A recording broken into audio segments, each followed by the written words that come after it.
Hi friends, कैसे हैं आप सब। एक बार फिर से आपका स्वागत है आपके अपने यूट्यूब चैनल हक आपका। तो फ्रेंड, जैसे कि आप सब जानते हैं, हम अपने प्रैक्टिस सेट कर रहे हैं। अगर आप फर्स्ट टाइम चैनल पर आए हैं तो चैनल सब्सक्राइब जरूर करना। आई होप आपने चैनल सब्सक्राइब कर लिया होगा। तो शुरू करते हैं अपनी आज की क्लास। और फर्स्ट क्वेश्चन है हमारा, सिंधु घाटी संस्कृति वैदिक सभ्यता से भिन्न थी क्योंकि इसके पास विकसित शहरी जीवन की सुविधाएं थी, इसके पास चित्रलेखीय लिपि थी, इसके पास लोहे और रक्षा शस्त्रों के ज्ञान का अभाव था, या उपयुक्त सभी। तो करेक्ट आंसर यहाँ पर हो जाएगा आपको ऑप्शन डी, उपयुक्त सभी। सिंधु घाटी संस्कृति वैदिक सभ्यता से अनेक बातों में भिन्न थी। सिंधु घाटी सभ्यता जो थी वो आपकी नगरीय सभ्यता थी, जबकि वैदिक सभ्यता ग्रामीण थी। सिंधु सभ्यता की लिपि भाव चित्रात्मक थी। वैदिक सभ्यता के लोग लोहे तथा रक्षा शस्त्रों के ज्ञान से युक्त थे, जबकि सिंधु घाटी की सभ्यता में लोहे के ज्ञान का अभाव था। तो करेक्ट आंसर यहाँ पर हो जाएगा आपको ऑप्शन डी। नेक्स्ट क्वेश्चन पे आते हैं। नेक्स्ट क्वेश्चन क्या है हमारा, नेक्स्ट हमारा, भारतीय संविधान की 6वीं अनुसूची किन राज्यों के जनजातीय क्षेत्रों के प्रशासन से संबंधित है। तो किन राज्यों के प्रशासन से आपके संबंधित है। असम, अरुणाचल प्रदेश, त्रिपुरा व मिजोरम। असम, त्रिपुरा, नागालैंड व मिजोरम। असम, नागालैंड, मेघालय व मिजोरम। असम, मेघालय, त्रिपुरा व मिजोरम। तो करेक्ट आंसर क्या हो जाएगा यहाँ पर आपका, करेक्ट आंसर होगा ऑप्शन डी, आपका करेक्ट आंसर हो जाएगा असम, मेघालय, त्रिपुरा व मिजोरम। भारतीय संविधान की 6वीं अनुसूची असम, मेघालय, त्रिपुरा, मिजोरम के जनजातीय क्षेत्रों के प्रशासन से संबंधित है। असम, मेघालय, त्रिपुरा एवं मिजोरम राज्य से भिन्न किसी राज्य के अनुसूचित क्षेत्रों और अनुसूचित जनजाति क्षेत्रों के प्रशासन एवं नियंत्रण संबंधी उपबंध आपके 5वीं अनुसूची में है। तो करेक्ट आंसर यहाँ पर हो जाएगा आपका ऑप्शन डी, 6वीं अनुसूची में आपके असम, मेघालय, त्रिपुरा और मिजोरम के जनजातीय क्षेत्रों के प्रशासन से संबंधित है। नेक्स्ट क्वेश्चन पे आएंगे। नेक्स्ट क्वेश्चन क्या है हमारा, कर्क रेखा निम्नलिखित में से किन राज्यों से होकर गुजरती है। नीचे दिए गए कूट से सही उत्तर चुनिए। तो कर्क रेखा जो है, या कर्क रेखा भारत के किन किन राज्यों से होकर गुजरती है। गुजरात, छत्तीसगढ़, उत्तर प्रदेश या आपका झारखंड। तो करेक्ट आंसर यहाँ पर होगा आपका ऑप्शन ए, आपका गुजरात है, छत्तीसगढ़ है और आपका झारखंड है। कर्क रेखा पर पड़ने वाले भारत के राज्य कुल 8 राज्य हैं। उसमें आपका गुजरात है, राजस्थान है, गुजरात, राजस्थान, मध्य प्रदेश, छत्तीसगढ़ है, झारखंड है, आपका पश्चिम बंगाल है, पश्चिम बंगाल, त्रिपुरा है आपका, और आपका मिजोरम है। तो करेक्ट आंसर यहाँ पर हो जाएगा आपका ऑप्शन ए। नेक्स्ट क्वेश्चन पे आएंगे। नेक्स्ट क्वेश्चन क्या है हमारा, टेलीविजन के दूरस्थ नियंत्रण के लिए किस प्रकार के विद्युत चुंबकीय विकिरण का उपयोग किया जाता है। टेलीविजन के दूरस्थ नियंत्रण के लिए आपकी किस प्रकार की किरणें हैं जिनका प्रयोग किया जाता है। अवरक्त किरणों का, नेक्स्ट है आपका पराबैंगनी किरणों का, नेक्स्ट आपके दृश्य किरणों का, या उपरोक्त में से कोई नहीं। तो करेक्ट आंसर यहाँ पर हो जाएगा आपका ऑप्शन ए, अवरक्त किरणों का। सामान्यतः टेलीविजन के रिमोट कंट्रोल में प्रयुक्त विद्युत तरंगें अवरक्त किरणें होती हैं। अवरक्त यानी कि आपकी इंफ्रारेड एक विद्युत चुंबकीय विकिरण है। तो करेक्ट आंसर यहाँ पर हो जाएगा आपका ऑप्शन ए, टेलीविजन में आपके अवरक्त किरणों का उपयोग किया जाता है। नेक्स्ट क्वेश्चन पे आएंगे। नेक्स्ट क्वेश्चन क्या है हमारा, सार्वजनिक वितरण प्रणाली के संबंध में निम्न कथनों पर विचार कीजिए। तो क्या क्या कथन दिए गए हैं यहाँ पर आपको, मुख्य उद्देश्य था सब्सिडाइज्ड कीमतों पर आवश्यक वस्तुओं को प्रदान करना। नेक्स्ट है, यह कीमत सहायक कार्यक्रम की तरह प्रारंभ किया गया था। नेक्स्ट आपका खाद्य सब्सिडी राज्य सरकारों के द्वारा दी जाती है। इन कथनों में से कौन सही है। तो यहाँ पर आपका करेक्ट आंसर होगा पहला कथन आपका सही है। इसका मुख्य उद्देश्य था सब्सिडाइज्ड कीमतों पर आवश्यक वस्तुओं को प्रदान करना। नेक्स्ट आपका दूसरा कथन सही है, यह कीमत सहायक कार्यक्रम की तरह प्रारंभ किया गया था। तो ऑप्शन बी यहाँ पर हो जाएगा आपका करेक्ट आंसर।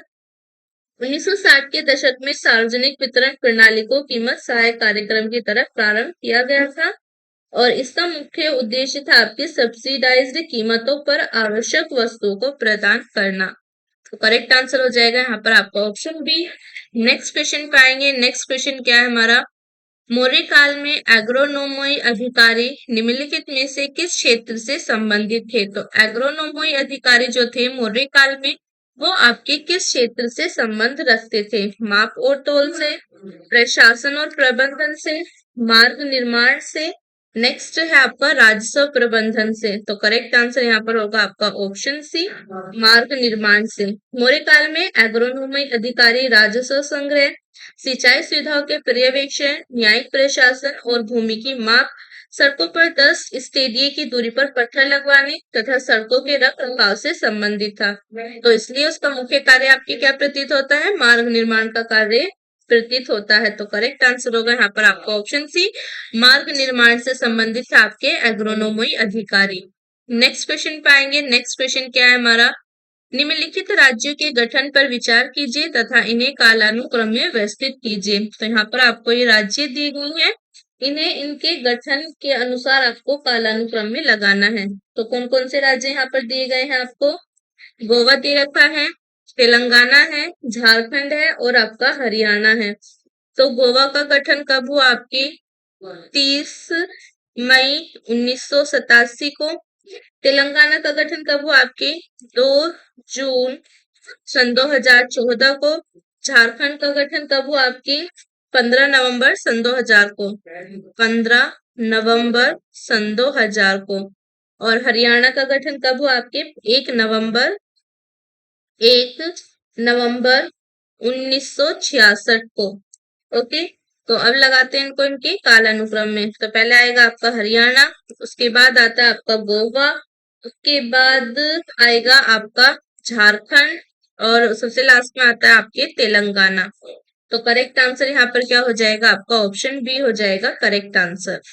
नेक्स्ट क्वेश्चन पाएंगे। नेक्स्ट क्वेश्चन क्या है हमारा?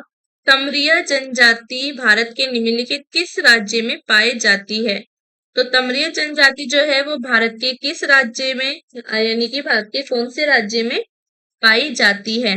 पश्चिम बंगाल में, नेक्स्ट है आपका राजस्थान में, नेक्स्ट झारखंड में और नेक्स्ट आपके मध्य प्रदेश में। तो करेक्ट आंसर होगा यहाँ पर आपका ऑप्शन सी, झारखंड में।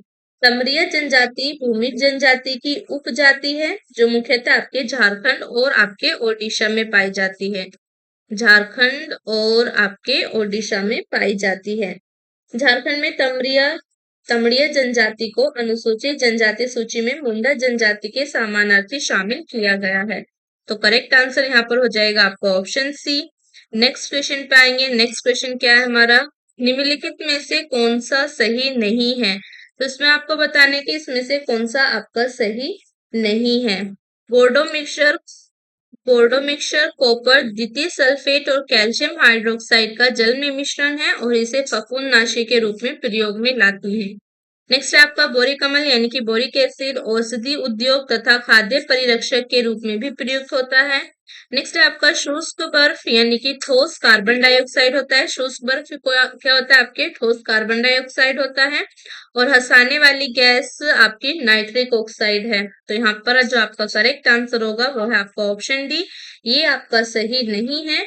नाइट्रस ऑक्साइड NO ये आपके हंसाने वाली गैस नहीं होती। हंसाने वाली गैस होती है आपकी नाइट्रस ऑक्साइड।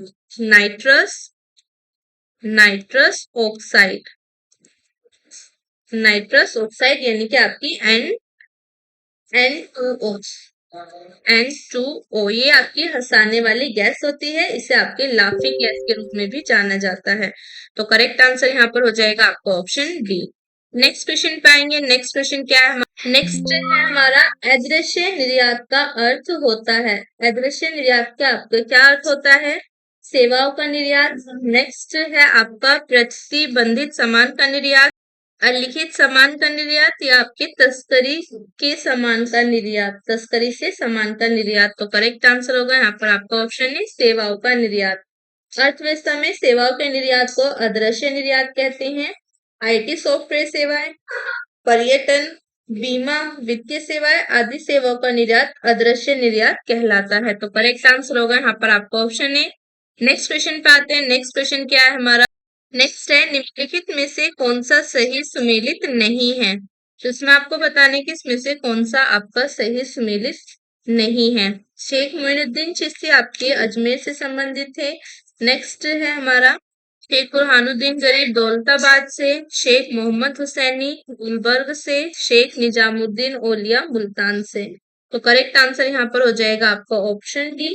शेख निजामुद्दीन औलिया का जन्म आपके कहाँ पर हुआ था? बदायूं में हुआ था।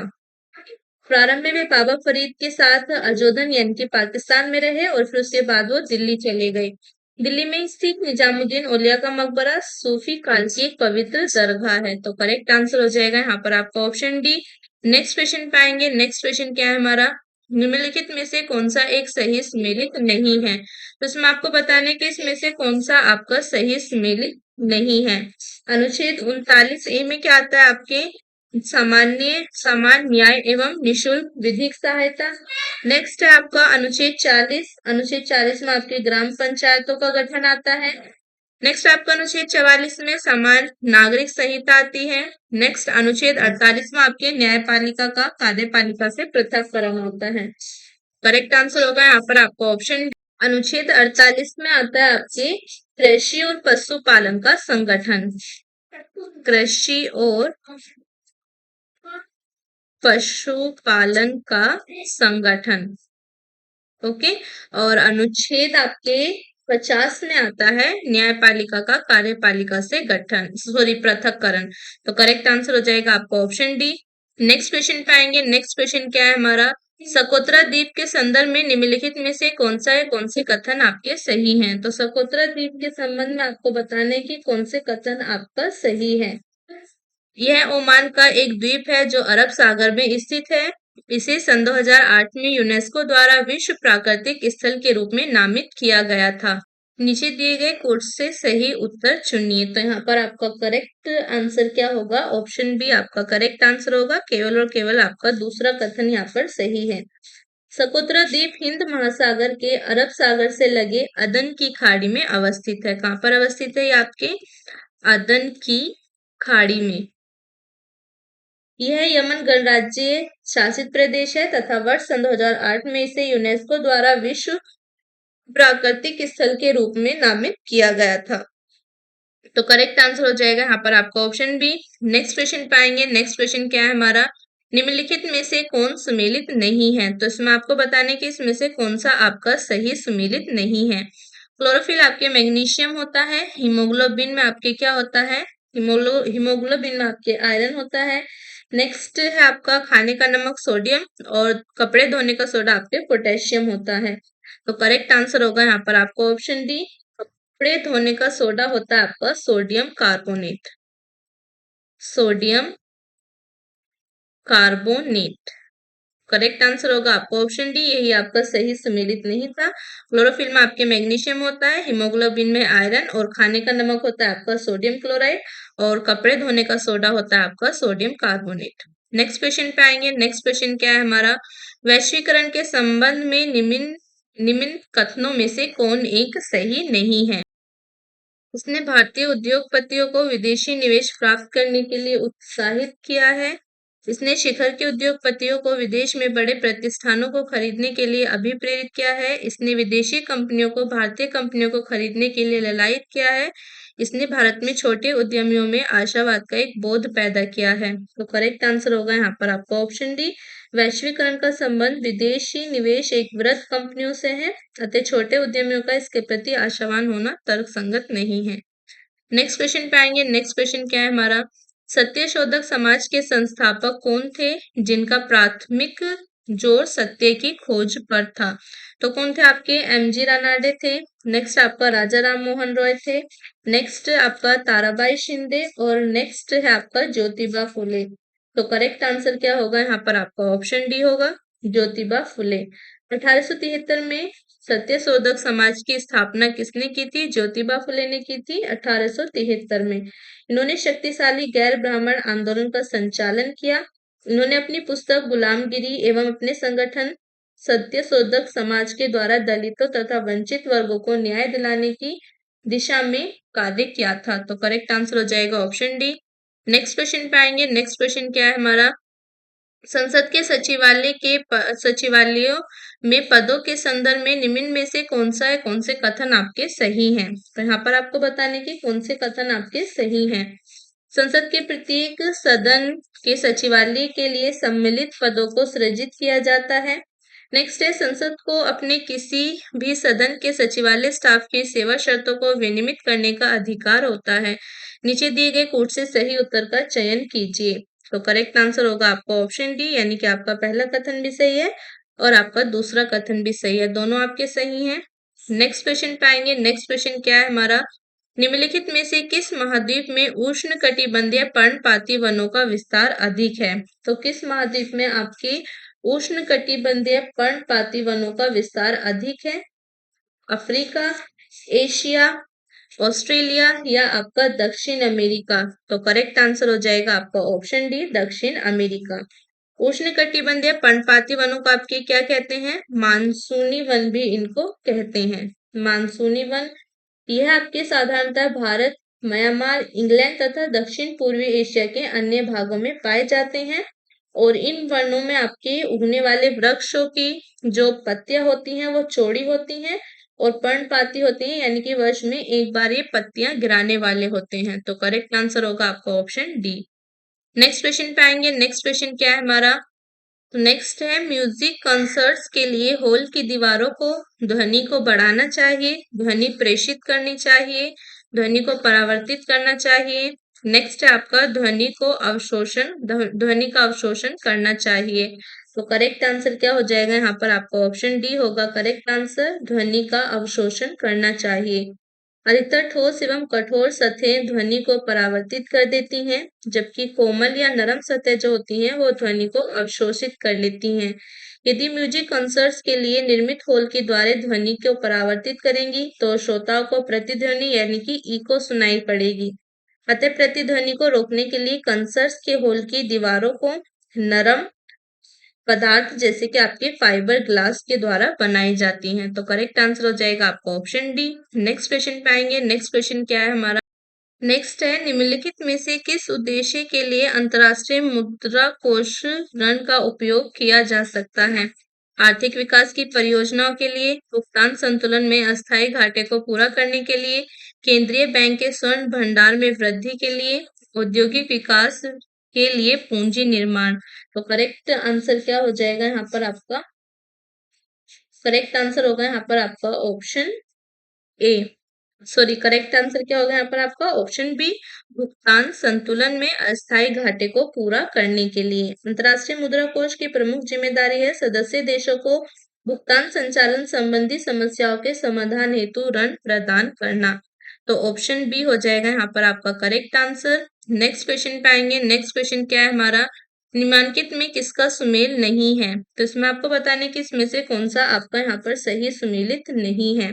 देबू चौधरी सितार से संबंधित हैं। नेक्स्ट आपका अमजद अली खां सरोद से, पन्नालाल घोष तबला से और यहूदी मेनुहीन आपके चौलियन से। तो करेक्ट आंसर होगा आपका ऑप्शन सी, पन्नालाल घोष जो है ये आपके तबले से संबंधित नहीं है। पन्नालाल घोष ये आपके बांसुरी वादक थे। पन्नालाल घोष जो थे ये कौन थे? बांसुरी वादक। तो करेक्ट आंसर हो जाएगा यहाँ पर आपका ऑप्शन सी। नेक्स्ट क्वेश्चन पे आएंगे। नेक्स्ट क्वेश्चन क्या है हमारा, धन विधेयक भारत के संविधान के किस अनुच्छेद में परिभाषित किया गया है? तो धन विधेयक किस अनुच्छेद में आपके परिभाषित किया गया है? अनुच्छेद 109, अनुच्छेद 110, अनुच्छेद 111, अनुच्छेद 112। तो करेक्ट आंसर होगा आपका ऑप्शन बी, अनुच्छेद 110। अनुच्छेद 110 के अंदर है आपके धन विधेयक की परिभाषा। नेक्स्ट क्वेश्चन पे आएंगे। नेक्स्ट क्वेश्चन क्या है हमारा, सूची 1 को सूची 2 से सुमेलित कीजिए तथा सूचियों के नीचे दिए गए कोड से सही उत्तर का चयन कीजिए। सूची में आपके उष्ण कटिबंधीय चक्रवात दे रखे हैं, दूसरी सूची में दे रखे हैं देश। तो विली विली आपके कहाँ पर आता है? विली विली आपके ऑस्ट्रेलिया में जाना जाता है। हरिकेन आपके संयुक्त राज्य अमेरिका में, टाइफून आपके जापान में, टाइफून कहाँ पर आपके? जापान, तीनों जापान में, बोग्यो आपके फिलीपींस में। तो करेक्ट आंसर क्या होगा यहाँ पर आपका ऑप्शन बी हो जाएगा करेक्ट आंसर। नेक्स्ट क्वेश्चन पे आएंगे। नेक्स्ट क्वेश्चन क्या है हमारा, निम्नलिखित में से किसे भविष्य की धातु कहा जाता है? तो किसे भविष्य की धातु कहा जाता है? तांबा, लोहा, टाइटेनियम या आपका एल्यूमिनियम? तो करेक्ट आंसर होगा आपका ऑप्शन सी, टाइटेनियम। अंतरिक्ष की धातु के तौर पर चलती टाइटेनियम स्टील से कई गुना हल्की और कई गुना मजबूत मिश्रित धातु है। ये काफी गर्मी सहन कर सकती है और इसमें कभी जंग नहीं लगता। तो करेक्ट आंसर हो जाएगा आपका option C, titanium. Next question पे आएंगे। नेक्स्ट क्वेश्चन क्या है हमारा, नेक्स्ट है विश्व सामाजिक संरक्षण रिपोर्ट प्रकाशित की जाती है? किसके द्वारा प्रकाशित की जाती है रिपोर्ट आपके? अंतर्राष्ट्रीय श्रम संगठन द्वारा, नेक्स्ट है विश्व बैंक द्वारा, नेक्स्ट है आपका विश्व स्वास्थ्य संगठन द्वारा या नेक्स्ट आपका विश्व आर्थिक मंच द्वारा? तो करेक्ट आंसर होगा आपका ऑप्शन ए, अंतर्राष्ट्रीय श्रम संगठन द्वारा। विश्व सामाजिक संरक्षण रिपोर्ट अंतर्राष्ट्रीय श्रम संगठन द्वारा प्रकाशित की जाती है। नेक्स्ट क्वेश्चन पाएंगे। नेक्स्ट क्वेश्चन क्या है हमारा, निम्नलिखित में से कौन एक कथक कलाकार नहीं है? तो इसमें आपको बताने की इसमें से कौन एक आपके कथक कलाकार नहीं है? बिरजू महाराज, नेक्स्ट है हमारा किशन महाराज, नेक्स्ट लच्छू महाराज, नेक्स्ट आपका सितारा देवी। तो करेक्ट आंसर क्या हो जाएगा आपका? ऑप्शन बी हो जाएगा करेक्ट आंसर। किशन महाराज जो है ये आपके तबला वादक थे। ये कौन थे? आपके सुप्रसिद्ध तबला वादक थे, ना कि आपके कथक के कलाकार। नेक्स्ट क्वेश्चन पे आएंगे। नेक्स्ट क्या है हमारा, निम्नलिखित में से कौन सा एक कथन सही नहीं है? तो इसमें आपको बताने की इसमें से कौन सा एक आपका सही नहीं है। धन विधेयक को राज्यसभा में पुरस्थापित किया जाता है। धन विधेयक संसद के दोनों सदनों में से किसी में भी पुरस्थापित किया जा सकता है। धन विधेयक लोकसभा में पुरस्थापित नहीं किया जा सकता है। धन विधेयक लोकसभा में पुरस्थापित किया जाता है। तो करेक्ट आंसर क्या हो जाएगा यहाँ पर आपका? ऑप्शन डी हो जाएगा करेक्ट आंसर। धन विधेयक लोकसभा में पुरस्थापित किया जाता है। नेक्स्ट क्वेश्चन पाएंगे। नेक्स्ट क्वेश्चन क्या है हमारा, सूची 1 को सूची 2 से सुमेलित कीजिए तथा सूचियों के नीचे दिए गए कूट से सही उत्तर का चयन कीजिए। तो सूची 1 में आपके राष्ट्रीय उद्यान दिए गए हैं और दूसरी सूची में दे रखे हैं राज्य। तो इतानकी आपके कहाँ पर है? नागालैंड में, बेतला आपके झारखंड में, सिरोही मणिपुर में और गुंदई आपके तमिलनाडु में। तो करेक्ट आंसर हो जाएगा यहाँ पर आपका ऑप्शन सी। नेक्स्ट क्वेश्चन पे आते हैं। नेक्स्ट क्वेश्चन क्या है हमारा, विटामिन कथन है आपका विटामिन B12, कथन है आपका विटामिन B12 यकृत में लगभग 3 से 5 वर्षों तक संग्रहित रहता है। नेक्स्ट आपका कारण, विटामिन B12 जल में विलय है। ए तथा आर दोनों सही हैं और ए का सही स्पष्टीकरण आर है। ए तथा आर दोनों सही हैं किंतु ए का स्पष्टीकरण आर नहीं है। ए सही है किंतु आर गलत है। ए गलत है किंतु आर सही है। तो करेक्ट आंसर क्या हो जाएगा यहाँ पर आपका? करेक्ट आंसर होगा यहाँ पर आपका ऑप्शन बी, यानी कि आपका कथन भी सही है। विटामिन B12 यकृत में लगभग 3 से 5 वर्षों तक संग्रहित रहता है और आपका कारण भी सही है, विटामिन B12 जल में विलय है। लेकिन ये सही स्पष्टीकरण नहीं है कथन का। नेक्स्ट क्वेश्चन पे आएंगे। नेक्स्ट क्वेश्चन क्या है हमारा, एगमार्क के संबंध में निम्नलिखित कथनों में से कौन सा है, कौन से आपके सही नहीं है? तो क्या क्या कथन दिए गए हैं यहाँ पर आपको? एगमार्क कृषि उत्पादों की गुणवत्ता का सूचक है। एगमार्क का प्रमाण पत्र भारतीय खाद्य निगम द्वारा जारी किया जाता है। नीचे दिए गए कूट से सही उत्तर चुनिए। तो यहाँ पर आपका करेक्ट आंसर हो जाएगा ऑप्शन डी, केवल और केवल आपका पहला कथन सही है। एगमार्क कृषि उत्पादों की गुणवत्ता का सूचक है। एगमार्क कृषि उत्पादों की गुणवत्ता का सूचक है। इसका प्रमाण पत्र भारत सरकार के विपणन एवं निरीक्षण निदेशालय द्वारा जारी किया जाता है। एगमार्क का उपयोग कृषि उपज द्वारा विनियमित होता है। तो करेक्ट आंसर होगा आपका ऑप्शन डी। तो यहाँ पर हमारी आज की क्लास खत्म होती है। आई होप आपको क्लास अच्छी लगी होगी। तो लाइक करना, शेयर करना और कमेंट कर जरूर बताना कैसी थी आज की क्लास। मिलेंगे नेक्स्ट क्लास में, तब तक के लिए बाय बाय।